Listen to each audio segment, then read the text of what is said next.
The last three conflicts are an indication of how the United States Army will fight in the future and the restructuring of our modern Army. It's easy to see that air assault operations play a vital role in the total force concept. Soldiers must know how to accomplish their mission in a highly professional and efficient manner. The Army National Guard Air Assault School, located at Camp Gruber, Oklahoma, is consistent with this plan by ensuring cost-effective instruction and providing highly trained soldiers to the Guard. It focuses on individual and collective training prior to mobilization to achieve the highest possible state of readiness. Our goal is to improve our readiness, sustain the ability in our soldiers, and make further improvements in air assault mission objectives. The Army National Guard Air Assault School is designed to teach the students how to exploit the use of air assault operation as a combat option. The new training doctrine dictates that units need to train with combined arms units or with its cross attachments of combat arms, combat support, and combat service support organizations. This alone makes it imperative that all career fields and branches know and understand the skill of air assault operations. Every unit, whether it be combat arms, combat support, or combat service support, has got a need for that.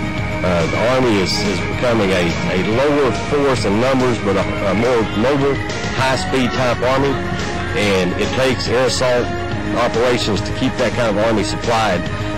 The soldiers that are in the combat support and combat service support are the ones that are going to be actually doing the rigging and the hookup of the aircraft to send the supplies and the ammunitions forward to keep the combat arms troops in a high mobile state of readiness. The school is divided into three phases of training. 1. Air assault operations. 2. Sling-load phase, and the third phase, repelling. In the air assault operation phase, students learn the importance of in-depth planning of air assault missions, Pathfinder operations, medevac procedures, combat assault missions, and familiarization of rotary wing aircraft. Realistic and strenuous field exercises are used as the training vehicle to teach the students the technical and tactical skills that will assist them in conducting and controlling an air assault operation. During the combat assault phase, we try to put Pathfinder, how to plan an operation, how to conduct it, the things and tasks that you need to know how to properly do it, safety in and around the aircraft, the aero medevac, which is something that you're going to use whether you're in an air assault unit or not. The sling-load phase is the core of the curriculum. It prepares the students to conduct, rig, and inspect several sling-load operations with the most often used equipment in Army National Guard units. The sling-load phase, which is definitely the most strenuous phase we have here. If we have a war shaft, that's where it's at.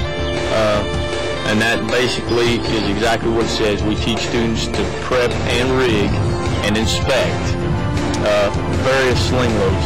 Granted, we don't teach all of them because there's no way we could teach everything that was pertinent to the individual's unit.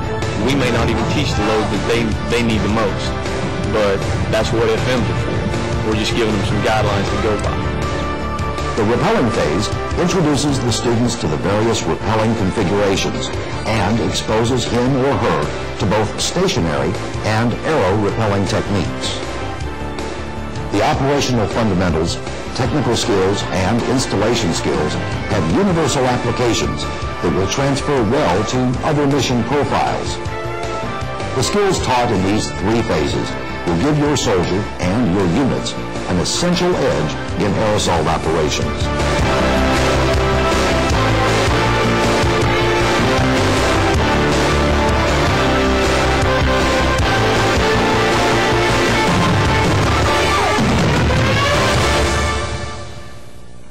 The Army National Guard Air Assault School also conducts a Rappel Master course that trains certified rappel masters able to perform aircraft repelling operations.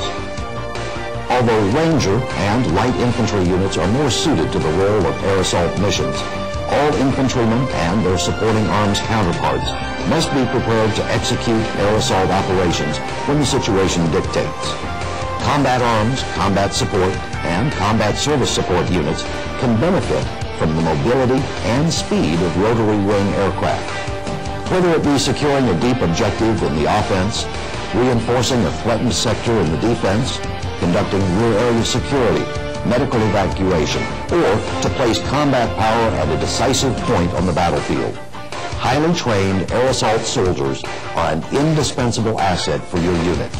For these reasons, soldiers need to be proficient in the conduct of air assault operations.